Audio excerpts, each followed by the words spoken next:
예배 드리겠습니다. 기도하시겠습니다.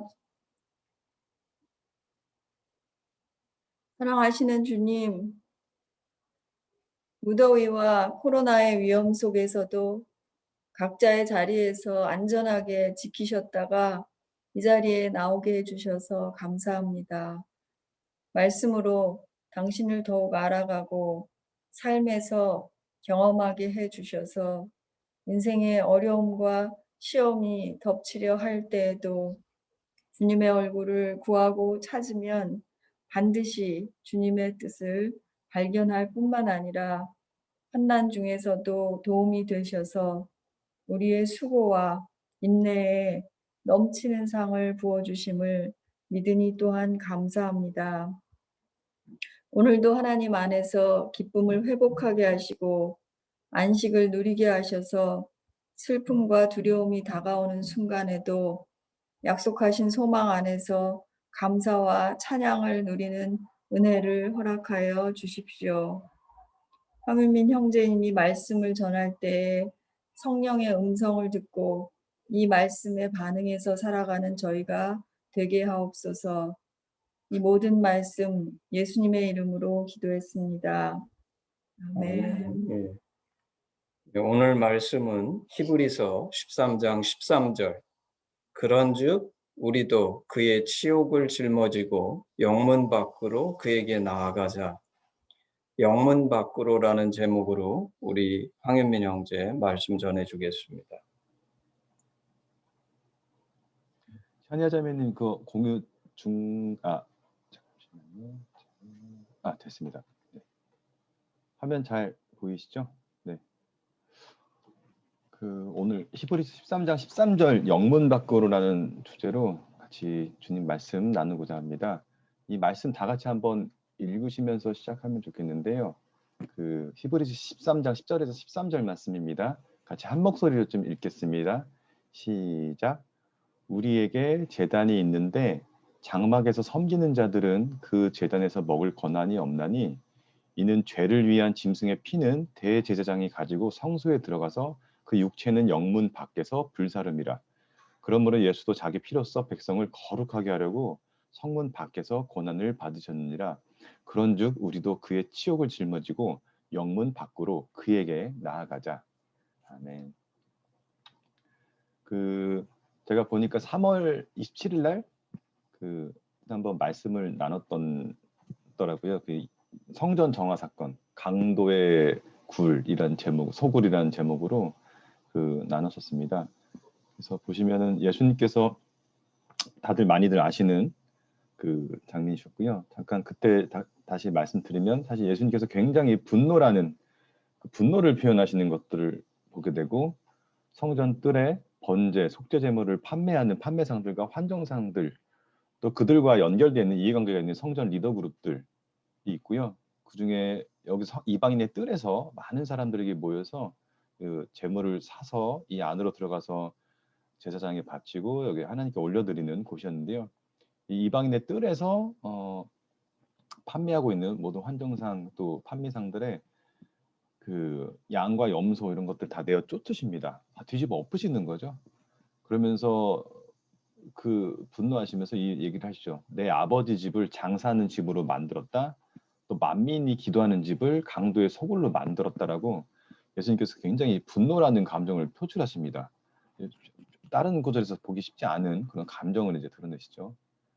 그래서 지난번에 지금 마무리하면서 제가 결국은 시작은 순수하게 말씀과 기도로 작게 시작된 교회라도 규모가 커지고 권한이 커지게 될 경우 이방인의 뜰이 커지는 거죠. 이방인의 뜰은 모든 사람들이 다 보이는 곳입니다. 지성소 그 안에 은밀한 곳이 아니라 세상 사람들도 다 바라보는 이방인의 뜰에서 우리가 그곳을 예수님만의 끊임없이 살피고 정화하지 않으면 즉 성전의 진정한 목적을 잃어버리면 다시 만나서 아버지의 집, 만민의 기도하는 집이 성전이라 하셨는데 아버지를 만나고 교제하는 집이죠. 근데 거기를 강도의 소굴로 만들었다고 하시죠. 그래서 예수님께서 분노하시며 뒤집어 엎으신다. 좀 강한 표현을 제가 썼지만 사실 이건 다른 말로 하면 사실은 애통해 하시며 새롭게 하신다는 말씀이 더 맞으세요. 저희들이 이제 육적인 관점에 보면 왜 이렇게 그 의미와 뜻을 모르면 왜 이렇게 분노하시면 막 다 막 쫓으시고 난리 지치시고 막 그러시지 않은데 애통해 하시며 새롭게 하시는 겁니다. 사실 예루살렘 입성하실 때 마지막 그 십자가를 지시기 위해서 예루살렘이 마지막 입성하시고 성전이 무너질 것을 예언적으로 바라보시면서 대성통곡하시죠. 암탉이 그 새끼를 모으려고 얼마나 애썼는데 예루살렘에 그러면서 사실은 예루살렘 성전이 무너지는 것을 보셨죠. 그래서 분노가 아닌 찢어지는 마음으로 정말 그 애타는 마음으로 성전을 정화하시지만, 즉 정화하신다는 거는 아버지를 오해하고 멀리 떠나게 만드는 집이 돼버린 거죠. 강도의 집. 또 세상 사람들에게 아버지를 오해하고 멀리 떠나게 만드는 집. 삶과 돈을 사람들의 영혼들을 뜯어가는 강도의 구렬에서 사랑의 아버지를 만나고 교제하며 회복하는 집으로 성전을 전환하려고 하시는 사건이었다는 것을 지난 시간에 같이 함께 나눴고요. 근데 이제 지난 시간에 마무리하면서 제가 예수님의 행동을 통해 이스라엘 성전을 섬기는 리더 그룹들이 참여하고 문제가 사라졌는가, 또 예수님의 분노와 행동을 통해 무슨 일이 벌어졌고 실제 변화가 일어났는가, 변화의 목표는 무엇이며 그 변화는 어떻게 시작되는가라는 질문을 같이 던지면서 지난 시간에 마무리했습니다. 그래서 오늘은 그 다음 이제 이거에 대한 고민들을 좀 더 깊이 한 것들을 좀 나누고자 합니다. 그래서 좀 더 들어가면은 성전 정화 사건은 제가 이제 분노라는 감정을 지난 시간에 나눴지만 단순한 감정적인 분노의 표현이었나? 이거는 사실 아닙니다. 가만히 들여다보면 이 얘기를 왜냐면 따라하시면 안 되고, 가끔 이상한 분들이 그 목회자님이나 그 예전에 한동에서도 이것 때문에 좀 일들이 있었던 거 제가 보면서, 학생들 보면서 뭔가 이 막 애타는 막 학생들에서 애통해하면서 막 뭔가 분노하시면서 뭐 교수님께서 학생에게 좀 하시면 안 되는 행동들을 하셔가지고 좀 난리가 났던 적이 제 학생 때 있었는데요. 나중에 뭐 사과하시고 막 그랬었죠. 사람들에게 분노의 감정을 드러낸다고 사실 사람들이 변화되지는 않는 것 같아요. 예수님이 누구보다 더 잘하세요. 예수님께서 이것들을 이렇게 애통하시면서 하셨나? 이건 사실 예수님 사역의 연장선이셨고요. 사역의 본질적인 목표를 드러내신 사건이었습니다. 그리고 특별히 그것들을 다 가장 클라이막스로 들어가는 그 요체는 십자가시죠. 예루살렘에 마지막으로 입성하시면서 막 종려나무까지로, 이제 사람들은 예수님에 대해서 많이들 들었고 예수님이 진짜 우리의 기다려 메시아라고 막 사람들이 가서 막 나귀 타고 오시면서 종려나무까지로 막 흔들잖아요. 호산나 다윗의 자손이요. 그 예수님이 진짜 메시아구나, 이제 예루살렘에 왔구나라고 하면서, 하지만 그 길은 영광된 길이 아니라 사람들이 볼 때 사람들 관점으로 영광된 길이 아니라 십자가로 들어가시는 건데, 그 들어가신 목표와 계획, 그 본질은 십자가인데 십자가의 본질은 사실 성전의 온전한 회복이죠. 이것들이 다 담긴 사실 매우 계획적이고 이 플랜들이 담기신 목표 지역적인 이성적인 사건입니다, 사실. 네. 왜냐하면 이 사건이 이제 그것들을 다 양과 염소들을 내쫓은 다음에 그것들을 총괄하는 종교 지도자들이 등장을 하죠. 그래서 이제 논쟁에 붙으면서 이 드러난 사건의 본질을 얘기를 하십니다. 요한복음에 이게 다른 성경 없던데 요한복음에 이것들을 써놓으셨더라고요, 요한 사도가. 근데 유대인들이 당연히 나와서 사람들이 사실은 예수님을 주목하고 있다는 걸 알고 있습니다. 대중들이 가서 종려나무로, 그래서 함부로 대하지 못해요. 그러면서 표적을 보이라고 해요. 다 아시겠지만 그 이스라엘에서는 항상 뭐 선지자다, 뭐 누가 나타나면 하나님이 너를 보낸 자라는 사인을 우리에게 드러내라, 것들을 제시를 하라고 하죠. 예수님께서 그 질문에 대해서 대답을 하십니다. 너희가 이 성전을 헐라 내가 사흘 동안에 일으키리라. 내가 3일 만에 다시 일으킬 거라고. 그래서 좀 뜬금없는 얘기를 하시죠. 그러니까 이 종교 지도자들이 볼 때 너가 이런 일을 감히 해? 뭐 자기들도 이제 캥기는 게 사람이 다 영적이어서 자기들이 이걸 하시는 거를 알죠. 이게 뭔가 이권도 달려 있고 뭔가 이게 갑자기 이러니까 이제 뭐라고 못하고 표적을 보이라고, 이제 너가 하나님의 사람이냐? 네가 뭔데 감히 이렇게 하느냐? 표적을 보이라고 하는데 갑자기 내가 보일 표적은 이거밖에 없으니 이 성전을 헐라 내가 사흘 동안 일으키리라. 전혀 이해할 수 없는 얘기를 하시죠. 사실 이게 이 사건의 본질을 얘기하신 겁니다. 그래서 유대인들이 멍찌면서 그 평행선 달리는 멘트를 하죠. 야, 이 성전이 46년 동안 지었는데 무슨 네가 3일 동안 이거를 새로 짓는다고 해? 무슨 이상한 소리를 해? 그러나 예수는 성전된 자기 육체를 가리켜 말씀하신 것이라. 성전에 대해서 온전한 회복을 하기 위해서 성전에 대해서 이제 얘기를 하기 시작합니다. 성전은 본인 자신이다 라고 얘기를 하시죠. 근데 사실 종교 지도자들은 이해를 못하죠. 그리고 이 사건 통해서 사실 이제 성전을 회복하기 위해 십자가를 짊어지시는 길을 가시는데 이 사건이 결정적인 이유가 됩니다. 이스라엘 종교 지도자들이 대제사장들도 사실은 예수님을 실제적으로 인터랙션하면서 경험할 일이 없었는데 사람들이 메시아인가 하면서 막 그 입성하실 때 종려나무까지로 했다는 걸 다 알고 있었을 거예요. 근데 와서 이 일을 벌이고 가서 표적을 보이냐 했는데 갑자기 무슨 뜬금없이 성전을 무너뜨리고 뭐 자기가 일으킨다니까 뭔가 이상하죠. 매우 위협적이라는 생각이 들어요. 성전을 헐라라는 얘기를 하니까요. 이거는 하나님의 모든 것들이 담긴 이스라엘의 정체성이 담긴 성전인데 성전을 무너뜨리라 뭐 이런 얘기를 하기 때문에 종교 지도자들이 자신들에게 매우 위협적이고 또 하나님께도 위협적으로 생각했을 거고 더 나아가서 자신들이 이끄는 백성들에게 매우 위협적이라는 위협적 인물로 결론을 내립니다. 예수님을 이제 처음 경험하고 나서는. 그래서 마가복음 보면은 이 사건 이후에 예수를 그냥 판단을 해요. 결론을 내립니다. 아, 위험 인물이다. 죽여야 된다. 매우 위험한 사람이다. 근데 왜 죽일까를 논의하는 자체는요. 자기한테 위협적이라는 이유는 대중들이 열광적으로 반응하기 시작해서요. 그래서 우리나라 이스라엘의 매우 위험한 인물이다. 그렇기 때문에 왜냐면 대중들의 그 열광을 받기 있었기 때문에요. 그렇기 때문에 죽여야 된다. 위험 인물이다라고 결론을 내립니다. 항상 이스라엘 분들은 다 종교 지도자들 메시아를 기다렸기 때문에 판단을 하는 거죠. 그 기준은 제일 보는 게 이게 표적을 보더라고. 구약 때 이제 많은 선지자들 엘리야 때의 표적 뭐 이런 걸 보면서 하나님이 보낸 사람이다라고 판단을 했었는데 예수님을 보면서 아니구나 위험하다. 그러면 사실은 예수님이 십자가의 그 사건으로 급속히 이제 나아가는 그 사건이 됩니다. 예수님이 이거를 아셨죠. 아시지만 그러니까 본질 가운데 나아가시는 겁니다. 그걸 각오하고 가시는 거죠. 예수를 어떻게 죽일까 의논하고 죽이기 위해서 이제 공격합니다. 이제 시험하고요. 사실은 이제 대중들이 계속 예수님을 반응하는 걸 알았기 때문에 함부로 대하지는 못해요. 나중에 이제 가룟유다도 이제 예수님을 잡으려고 하는데 대중들이 항상 갚이기 때문에 오히려 대중들로부터 공격을 받을까봐 그 고민을 했고 가룟유다가 그 때를 알려주겠다. 예수님 대중들로부터 벗어나 있는 한밤중에서 알려주죠. 할 때 대중들의 영향력을 약화할 질문들을 이제 합니다. 이 사건 이후로. 그리고 이제 계속 근거들을 가져가죠. 왜냐면 나중에 예수님이 이제 잡히시고 나서 자기들끼리 토론을 해요. 예수님 무슨 범죄 항목으로 죽여야지 문제가 안 일어날까. 예. 근거들을 이제 수집을 합니다.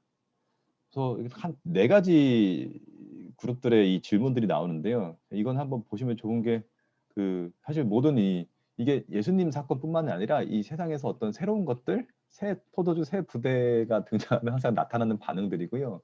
저는 이제 경영을 연구하기 때문에 특히 이제 변혁, 혁신에 대해서 연구하고 있는데 이게 모든 그 새로운 거에 있어서 항상 불거지는 이슈들이더라고요. 여기 충돌할 때 공격하는 포인트들이. 그러니까 대제사장은 딱 이 질문을 던집니다. 무슨 권위로 네가 이런 일을 하느냐? 무슨 권위로 하느냐? 그러면 대제사장은 아론의 자손들이죠. 그 제사장 그룹들은 또 레위 지파들이고요.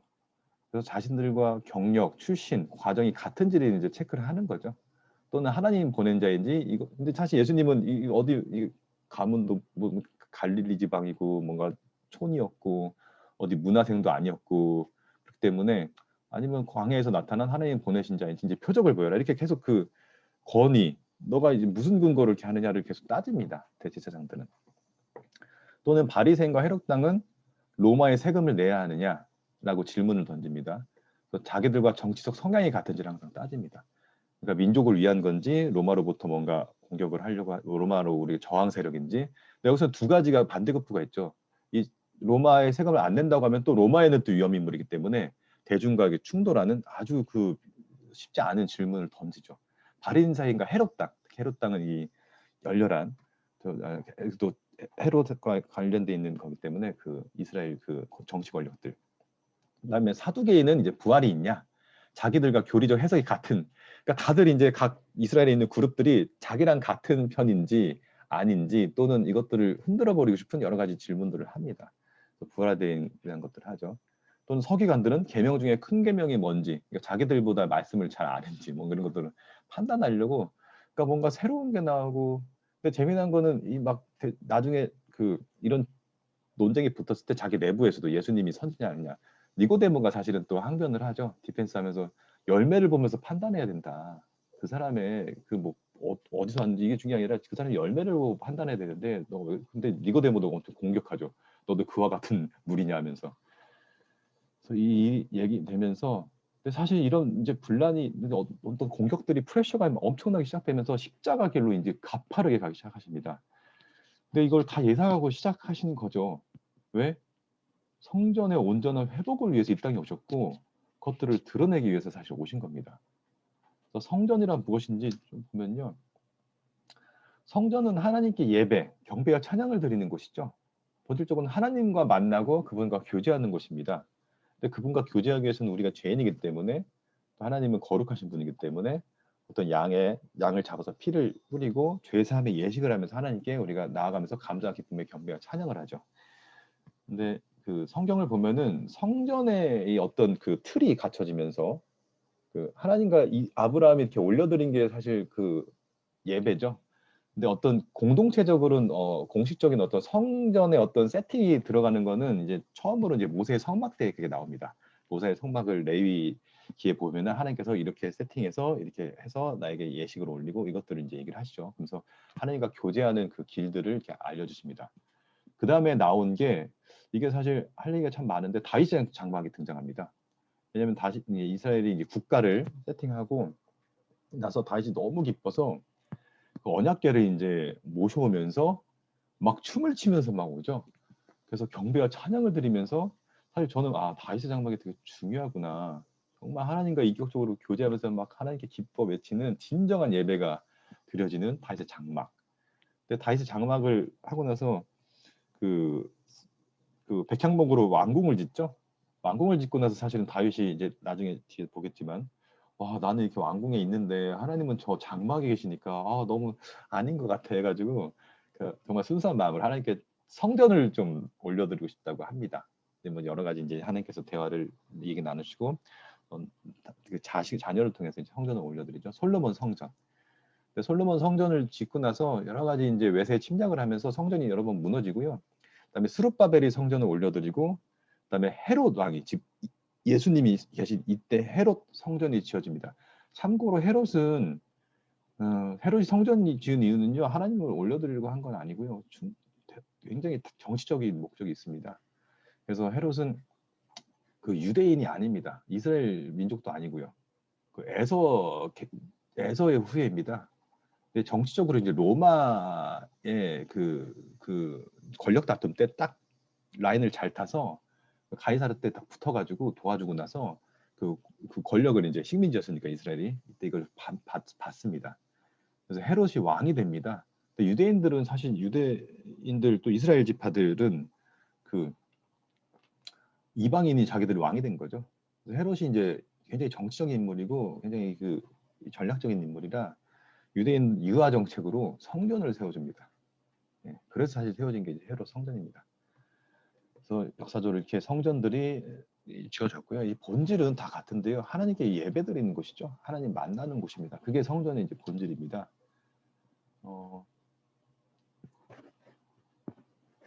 근데 이제 오늘 말씀으로 잠깐 이제 다시 이제 그게 이제 지난 시간까지 했던 것들 좀 연장선이고요. 성전에 대해서 얘기를 하면서 이제 영문밖이라는 얘기를 좀 같이 드리려고 해요. 그 성막, 영문밖이라는 거는 그 아웃사이더 캠프거든요. 이 말이. 그러니까 캠프의 바깥이다. 캠프가 뭐지? 이게 이제 이스라엘 백성들은 광야 시절에 대한 것들이 다 있기 때문에 광야에서는 성막을 치고 같이 이동하죠. 이게 이제 광야인데요. 광야에서 이 중간에 하나님의 그 예단 예식 드리는 곳을 만들고 이 사변으로 진을 치고 있습니다. 엄청나게 많은 인구 한 70만 명 된다고 얘기하더라고요. 역사자들이. 이스라엘 인구들이. 그리고 여기에 양도 먹을 것들도 같이 가고요. 이 캠프 진영 아예 바깥입니다. 그게 이제 영문 밖입니다. 그래서 광야의 성막은 이 중심에 있죠. 그래서 이스라엘 민족과 어떤 자기들의 이 광야에서는 사실 죽음이란 게 항상 같이 있기 때문에 이 중심에 이 하나님이 우리와 함께 하신다는 게 이 사람들의 어떤 생명의 뿌리입니다. 예. 그래서 예식 드리고 제사를 드리고 하나님 만날 때 양을 잡아야 되는데 영문 밖으로 가서 양을 죽입니다. 잡습니다. 그래서 영문 밖으로 가서 양을 잡는다. 그리고 일반적인 번제는 성전을 지었을 때도 마찬가지인데요. 일반적인 번제는 제단에 태운 제물 외에는 장막의 종사는 이들이 다 먹도록 하는데 특별히 대속제일 규례에서는 제물의 피를 가지고 지성소에 들어가면서 사방에 뿌리고 지성소에 들어가는데 그래서 올려드려요. 피를 올려드리는데요. 그 육체는 먹지 못하고요. 모두 불사릅니다. 영문 밖으로 가서 다 불사릅니다. 그래서 이스라엘 여러 규례주 중에 대속죄일이 정말 중요한데 욤키루프라고 하죠. 이스라엘에서 1년에 한 번 신년월에요. 10일 동안 회개를 합니다. 전 민족이 같이. 그다음에 마지막 날에 죄 사함 받는 대속의 날이 있고요. 아론의 후손 대제사장이 거룩한 세마포를 입고 화려한 옷이 아니라 세마포를 입고 성소에 들어서 피를 뿌리면서 민족의 죄를 올려드리고 용서를 받는 굉장히 가장 중요한 어떤 그 연례 행사고요. 그 소와 염소를 잡는데요. 어떻게 진행되냐면 2마리 염소를 놔두고 그 중에 한 마리에게 백성의 죄를 이 염소에게 다 씌웁니다라고 하고 영문 밖으로 끌고 가요, 염소를. 그래서 백성들도 쫓아오고요. 이게 사실 이 광야 시대 때부터 이것들을 했던 겁니다. 영문 밖으로 가서 광야로 가서 낭떠러지 때 가서 우리 백성의 죄를 이 염소에게 씁니다 하고 이 염소를 죽입니다. 그러면서 하나님께서 이 피를 받으시고 우리를 용서해 주셨다. 그러면서 기쁨의 축제가 벌어지는 게 이 대속죄의 그 흐름입니다. 그래서 대속죄 피를 올려드리고 육체는 모두 영문 밖으로 가서 불사릅니다. 그래서 공간적으로 이스라엘 백성들에게 성전이라고 하면은 세상의 중심이죠. 위치적으로도 그렇고요. 그리고 그 중심이란 거는 하나님이 계신 곳이고 자기들에게 생명이고 그리고 유월절 어린 양 피를 통해서 완전히 우리가 새 생명을 얻은 그리고 가장 빛되고 영광스러운 곳이죠. 반대로 이스라엘 백성에게 공간적인 영문 밖은요. 세상의 변두리고요. 가장 낮은 곳이고요. 죽음을 의미합니다. 그리고 어두움이고요. 정말 누추하고 다들 피하고 싶은 곳. 그게 영문 바깥입니다. 근데 오늘 히브리서 기자가 영문 밖에 예수님이 계시다고 표현을 하고요. 우리는 영문 밖으로 그에게 나아가야 된다고 표현을 합니다. 예. 그래서 보시면은 성전에 대한 이제 왜곡이죠. 왜냐하면 하나님은 이스라엘 백성들 공간적으로 성전에 계시고 사람이 하나님을 만나러 가죠. 그리고 거기도 굉장히 거룩한 곳이 함부로 못 가고 제사장을 통해서만 거기에 갈 수 있습니다. 나아가기 위해서는 항상 자기를 대속할 수 있는 대속 제물이 필요합니다. 그래서 거룩하신 하나님께 정결하게 나가는 함부로 갈 수 없는 곳이죠.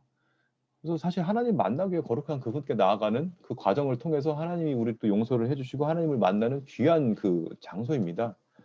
근데 아이러니하게도 그 통로를 종교 지도자들이 철저히 통제하고 관장하기 시작하고요. 지난번에 나눴듯이 이권화 시켜버립니다. 그래서 여기 오기 위해서는 너희들이 이거 사야 돼. 사려면 이걸 해야 돼. 저거 해야 돼. 이렇게 하면 안 돼. 저렇게 해야 돼. 하면서 사람들을 통제하기 시작하고요.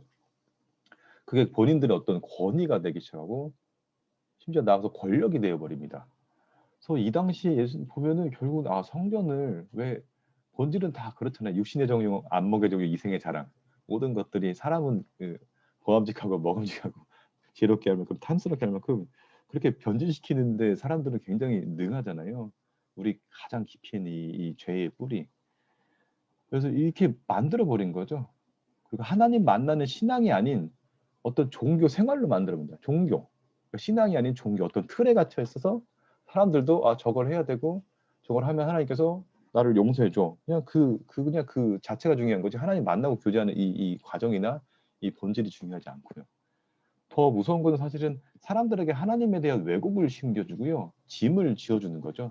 이거 예수님께서 이제 바리새인 누르락이라고 그런지 하셨는데 이방인의 뜰을 보면은 너무 비싸고 고리로 그것들을 막 가져가고 그러니까 하나님이 기쁘고 즐겁고 그분께 죄를 바치고 그렇게 되는 게 아니라 삶의 짐인 거죠. 안 그래도 힘들고 식민지 때 힘든데 그냥 우리 죄를 또 하나님께 또 식민지로부터 구출해 달라고 예배 드리려고 다들 이게 힘들 때마다 사람들은 종교를 신뢰하죠. 근데 그 여정도 자체가 짐인 거예요. 너무 많은 돈을 써야 되고 뭔가 안 하면 안 되고 갔다 와서는 그냥 삶은 더 힘들어지고 그리고 이방인 애들은 되게 뭔가 이 짐인 거죠. 그래서 세상 사람들이 이방인의 뜰로 아예 오고 싶지도 않게 만들어 버리는. 근데 이제 이것들이 교회의 역사를 보면 이런 것들이 계속 이제 벌어집니다. 사실 종교라는 신앙이라는 명목 하에서 모든 종교들이 이런 유혹에 빠지죠. 이거에 이제 저희 이 크리스찬의 역사도 사실 계속 이 반복인 것 같아요. 이 구약도 마찬가지고 그래서 그래서 사실은 이것들을 다 새롭게 하고 싶으셨다는 거예요, 예수님께서. 왜냐하면 성전의 본질을 좀 보면요, 사실 이게 사람들은 어떤 관습들이 오면요, 이게 왜 시작됐는지에 대해서 모든 것들이 사실 그것들이거든요. 기득권 아니면 기존의 어떤 관습들 왜 했는지는 중요하지 않아요. 왜 시작했는지는 중요하지 않고요. 그냥 이거 해야 되는 거예요. 안 하면 큰일 나고요. 안 하면 뭔가 문제가 생기도록 만들고요. 뭔가 그것들에 대해서 이 두려움에 빠지도록 만들고 그걸로 사람들을 통제하는 것들로 가죠. 근데 아이러니하게도 성전이라는 것도 이 성전 다들 막 떠받드는 이 성전의 본질을 좀 보면요. 이게 얼마나 어이가 없는지도 알 수 있는데요. 성막에서 사실은 핵심은 광야에서 함께 하시죠. 광야는 우리의 삶의 고통, 고난, 어려움, 두려움. 근데 거기서 하나님이 영문 밖에 아니고 성막은 그 중심에 계시죠. 우리의 고통의 한가운데서 우리와 함께 하신다. 내가 너희를 지킨다, 보호한다, 두려워 말라. 그러면서 구름 기둥으로 계속 함께 하시죠. 광야에서는 사람들이 그걸 같이 볼 수밖에 없어요. 실제 하나님 통해서 다 이겨내고요. 근데 이제 가나안 땅에 들어가고 다윗 왕을 통해서 다윗이 왕이 되고 외세의 침략들을 이겨내고 영토들을 확장하죠. 그리고 다윗이 한 것 중에 제일 중요한 거는 이제 이번 산당에서 그 우상 숭배한 것들을 그 흔적까지 다 가루로 만들어 버립니다. 유일한 왕이죠. 그러니까 우상들을 없앤 왕들은 한 번씩 나오긴 했는데 간혹. 근데 그 산당의 그 턱까지도 다 가루로 만들면 뿌리채 다 뽑아버린 게 이제 다윗인데요. 그러면서 이제 성전이란 것들을 자기가 이제 왕궁에 있으면서 하나님께 성전을 좀 올려드리고 싶다. 하나님은 저 장막에 있는데 바깥에. 그래서 근데 그때 하나님께 올려드린다고 하는데 하나님께서 성전의 본질에 대해서 답변을 하세요. 그게 이제 사무엘하 7장에서 1절 16절인데요. 여호와께서 주의 모든 원수를 묻히셔서 다윗이 이제 궁에서 이제 편안하게 태평성대로 이제 들어가게 돼요. 근데 다윗이 참 귀한 게 자기들 이렇게 좋은 백향목 왕국에 사는데 여호와의 궤가 있는 거는 휘장 가운데 장막 안에 있거든요. 그래서 나단에게 너무 이게 죄송스럽다. 하나님 진짜 올려드리고 하나님 더 큰 왕궁에 사셔야 되는데 그러니까 나단도 그 마음을 너무 기쁘게 보고 왕께 아래되 여호와께서 왕께 함께 계십니다. 마음에 있는 모든 것을 행하소서라고 얘기를 해주고 성전을 지으라고 이제 나단도 좋은 의견인 것 같습니다 하는데 그 밤에 하나님께서 나단에게 이제 말씀하세요. 저는 보면서 사람들은 항상 왕도 참 왕이 좋았는데 하나님도 그에 계신 왕이 너희들에게 있으면 너희들이 좋을 것 같지만 결국 왕이 너희들을 괴롭게 할 것이다. 근데 성전도 이렇게 사람들이 변질될 수 있는 가능성들이 아셨던 것 같아요. 그래서 그날 밤에 나단한테 말해서 내 종 다윗에게 성전을 짓는 거에 대해서 이렇게 얘기해라. 뭐냐면요. 성전 지어라 말라 이런 멘트보다는요. 본질적인 얘기를 하세요. 네가 나를 위해서 살 집을 건축하겠느냐? 나는 애굽에서 이스라엘 인도하던 날부터 오늘까지 나는 집에서 거처에서 머물지 않고 중요한 얘기를 했습니다. 장막과 성막 안에서 다녔는데 왜냐면 이스라엘 자손들이 거기 있기 때문에 나는 이스라엘 자손들과 함께 이스라엘 자손들과 더불어 다니는 모든 것이 내 집이야. 내가 이스라엘 지파들한테 야 나를 위해서 집을 지어라라고 한 적이 없어. 왜냐하면 나는 그들이 집이 없고 광야에서 있는데 내가 그들과 함께 하는데 그게 내 집이야. 그리고 다윗한테도 중요한 얘기를 합니다. 너가 이제 왕이 되고 왕궁에 살면서 그러는데 아니야 다윗아 너는 목장 곧 양을 따르는 네가 양을 진짜 목숨을 걸고 지켰잖아요. 그 심정 하나님의 심정. 그래서 너를 왕으로 삼은 거야. 그러면서 다윗을 막 축복해 주세요. 다윗아 내가 너와 함께 할 거고 응? 너와 할 거고 모든 원수들을 다 물리칠 거야. 그리고 여호와가 내가 너를 위해서 집을 지어줄 거야. 그리고 너 나라를 견고하게 할 거야. 그리고 내 이름을 위해서 너는 너의 그 왕궁의 너의 집은 내 이름을 위한 집이야. 그래서 내가 너에게 영원한 집을 지어줄 거야. 그리고 왜냐면 너가 내 이름을 위해서 있기 때문에, 나를 위해서 하기 때문에. 왜냐면 나를 위해서 한다는 거는 하나님은 백성과 함께 하시기 때문에 백성을 위해서 목숨을 던지는 그게 그 진짜 리더십이고 그게 왕이야. 예. 그래서 너가 그 마음이 있기 때문에 내가 너의 견고하게 할 거고 내가 너에게 너의 후손들에게도 아버지가 되어줄게. 그리고 그들은 나의 아들이 될게. 그 진짜 온전한 관계를 계속 얘기하세요. 그래서 아버지이기 때문에 그들이 범죄하면 내가 그냥 두지 않을게. 채찍을 들게, 징계할게. 왜냐면 사랑하니까. 그 진짜 이게 맞죠. 제가 이걸 몰랐을 때는 이스라엘 백성들 막 하나님께서 막 심판하시나, 너무 무섭다, 막 다 죽겠는데, 아 정말 사랑이구나. 그리고 제가 하나님 가만 놔두시면 사람은 근데 그렇게 될 수밖에 없는가라는 질문이 있었거든요. 궁금한 게. 근데 그게 맞다는 게 저한테 홍수 사건 딱 보여주시는데, 하나님이 정말 그냥 바라만 보시니까 사람들은 다 떠나고 진짜 노아 혼자 남는구나. 노아의 불도 막 흔들리죠. 그게 꺼지면 다. 그래서 하나님께서 정말 눈물을 머금고 하는 사람들이 온 인류를 부르시죠. 근데 뭐 다들 반응 안 하죠. 이제 그것들을 하시는 거죠. 그래서 너무 축복을 하십니다. 결국에서 성전에 대해서 본질에 대해서 딱 이 얘기를 하시죠. 물론 이제 너는 또 피를 많이 흘렸고 또 할 역할들이 다르고 또 여러 가지 몇 가지 이제 이유들이 있기 때문에 이제 그것들을 받을게. 그리고 어떤 그 형식도 중요합니다. 성전이라는 또 그 상징도 중요하기 때문에 너 솔로몬 그때 너희 후대를 통해서 다음 세대의 왕을 통해서 내가 성전을 받겠다고 얘기를 하시죠. 근데 본질적으로 이 얘기 답변을 보면 결국 하신 얘기가 나는 백성들과 함께한다. 백성들이 있는 곳이 내가 있는 곳이고 내가 있는 곳이 성전이고 백성들이 나에게는 성전이야. 네. 그 본질은 뭐야? 나는 그들의 아버지고 그들은 내 아들이야. 나는 그들과 함께하는 거야. 그게 성전의 본질인 거죠.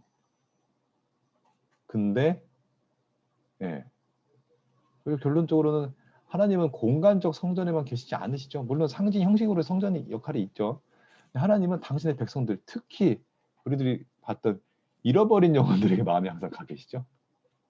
왜 잃어버린 영혼들이 있는 곳, 영문 바깥이죠, 사실. 캠프 진영 안에는 지금 안에 있는 양들이고요. 영문 바깥에 잃어버린 영혼들이 있죠. 하나님의 마음은 계속 거기 가 계시죠. 탕자 아버지. 예. 당신의 백성들, 자녀들, 이들이 있는 곳에 하나님이 계시고 그분이 계신 곳이 성전이죠. 그래서 예수님은 오셔서 뭐 하시죠? 죄인들, 가난한 분들, 고통과 고난 당하신 분들에게 계속해서 찾아가시고 그들에게 아버지의 사랑을 실제적으로 경험시켜 주시고 그 마음을 계속 나누시죠. 네. 그리고 심지어 그 끝은 뭐예요? 대속제물. 이스라엘 백성들, 너희들이 염소 양을 죽여서 소를 죽여서 피 뿌림으로 하나님께 나오는 길이 있지. 내가 영원한 대속제물이 되어줄게. 그래서 그 골고다 언덕을 가십니다. 그러니까 사실 예수님이 입성하시면 헤롯도 이제 긴장이 있었겠죠. 제가 왕궁으로 쳐들어오는 거 아닌가? 뭐 이런 고민도 있었겠죠, 헤롯이. 근데 그들이 있는 바깥으로 가세요. 영혼들이 있는 왕궁, 성, 폐쇄적이고 사람들을 계급을 나누고 거리를 두고 다 분리시키는 것들을 파하시고 영문 밖으로 가세요. 이 세상의 죽음의 끝인 골고다로 가시죠. 거기서 영혼들을 만나시고 피 흘리시고 죽임당한 끝까지 이 양쪽에 있는 그 우리들의 실체, 두 죄인들, 여호와를 인정하고 예수님을 받아들인 영혼에게 구원이 임한 거죠. 이 사람에게. 이 사람은 끝까지 거절하고 거부한 거고요. 본인들의 선택인 거죠. 자유지안에서. 근데 이들에게 여전히 끝까지도 나아가시죠. 그 힘든 고통 당하는 중에도 볼지어다 너가 오늘 나와 함께 아버지 낙원에 함께 할 거라고 에덴을 약속하시죠. 이 세상에서는 사람들에게 이 사람은 얘기하죠. 나는 죄의 값을 받을 게 마땅하다. 하지만 이분은 죄가 없다. 이 얘기 약속하시죠. 너가 오늘 그 아버지의 에덴 가운데 그 천국 가운데 나와 함께 할 거라고서 그게 이제 예수님의 진심이시고, 그러면서 사실은 이 휘장의 장막이, 그 성전의 이 휘장이 찢어져 버리죠. 그래서 완전히 새 시대를 여십니다. 왜곡되어 있던 것들을 무너뜨리시고. 성전은 엄밀히 말하면 영문 안과 밖 모두를 의미해요. 왜냐면 하나님 계신 곳이 성전인데 하나님은 영문밖에 더 마음이 가 계시죠. 탕자 아버지. 그래서 이 땅에 오신 거죠, 예수님이. 그리고 오히려 하나님 마음은 영문밖에 더 계시죠. 탕자 아버지.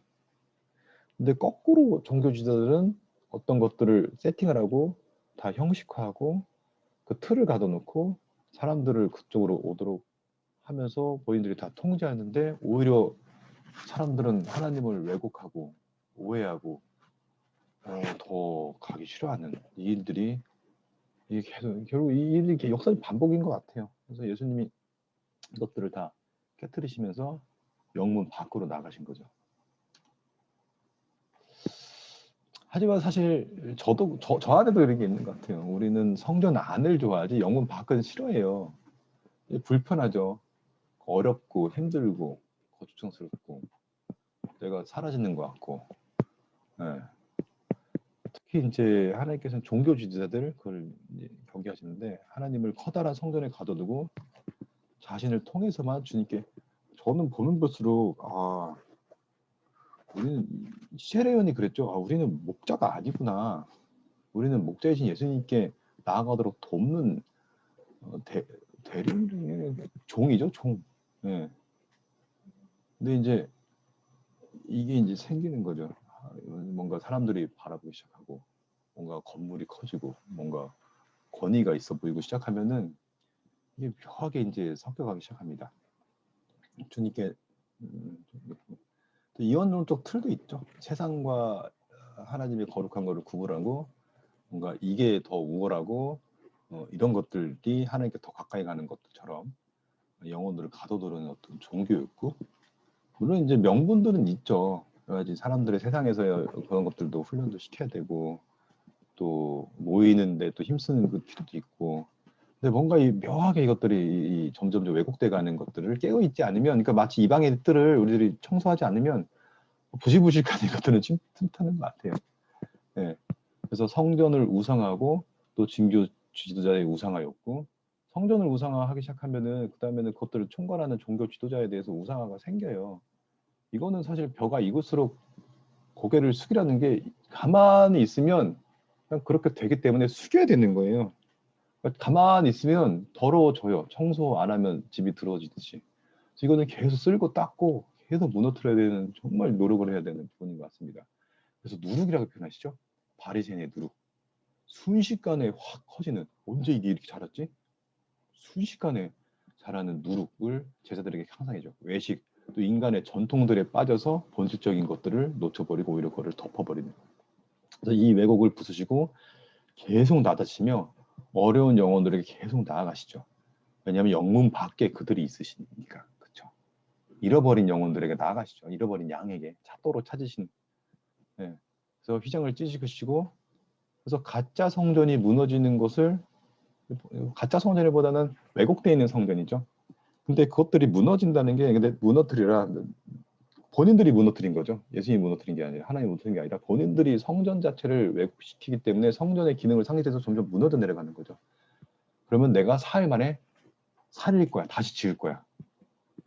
그리고 십자가는 사실은 뭐 사단 마귀 입장에서도 예수님을 완전 죽여버려서 끝내는 사건인 줄 알았지만, 십자가라는 거는 아니죠. 부활하시면서 죽음을 무너뜨리고 이제 완전히 새로운 시즌으로 가시죠. 성령님을 보내시어 제자들에게, 이게 이제 본질적으로 실제적으로 완전히 드러나는 이제 시즌으로 갑니다. 성령의 시즌으로 가죠. 성령님께서, 그 전에는 구약 시대도 이 당시 되게 뭐가 위에 머물고 이렇게 성령께서 머무시고 뭔가 기름 부으셔서 이제 머무시는데, 그 수준이 아니라 그냥 아예 안으로 들어와서 이 영혼의 안을 완전히 피로 보혈로 깨끗게 하시면서 성령님께서 그냥 내주해 버리시는 완전히 하나 되시는 신랑과 신부라는 개념이 이제 등장하죠. 아버지 아들을 넘어서 신랑 완전히 하나 돼 버리는 사랑으로 그 시작이 되고, 제자들에게 인지하시면 진짜 성전 몸된 교회를 세우시죠.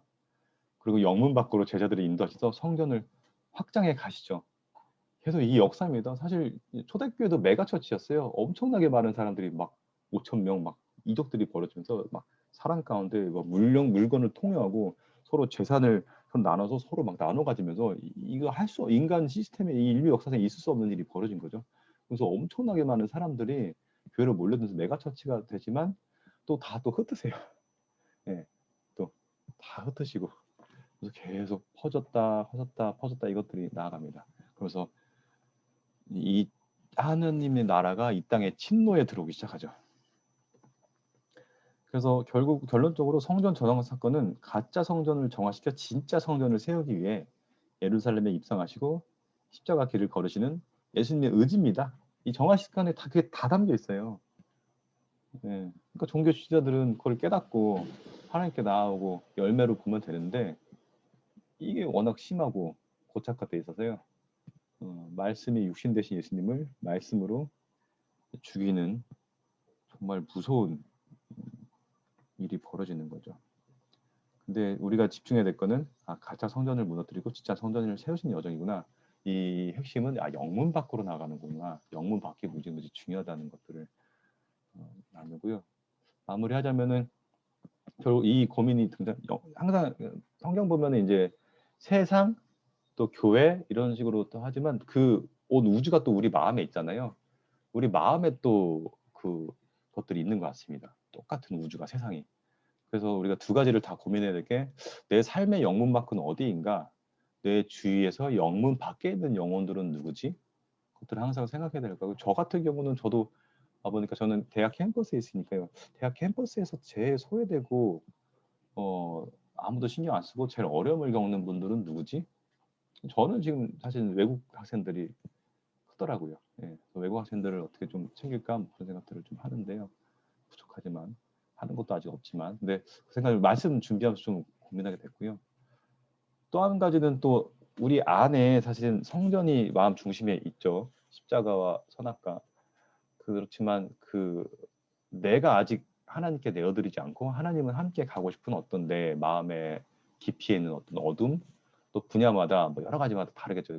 내 영혼 안에 있는 어떤 영문 밖도 있는 것 같아요. 그래서 그것들은 하나님과 친밀한 교제 가운데 하나님께서 이끌어 가시는 것 같아서 내 삶의 내 영혼 깊이에서 하나님께 내가 너무 당연히 내 아는 캠프만 생각했는데 내 안에 있는 내가 가기 싫어하는 영문 밖은 뭔지에 대해서 또 하나님께 좀 여쭤보면서 나아가야 될 것 같고요.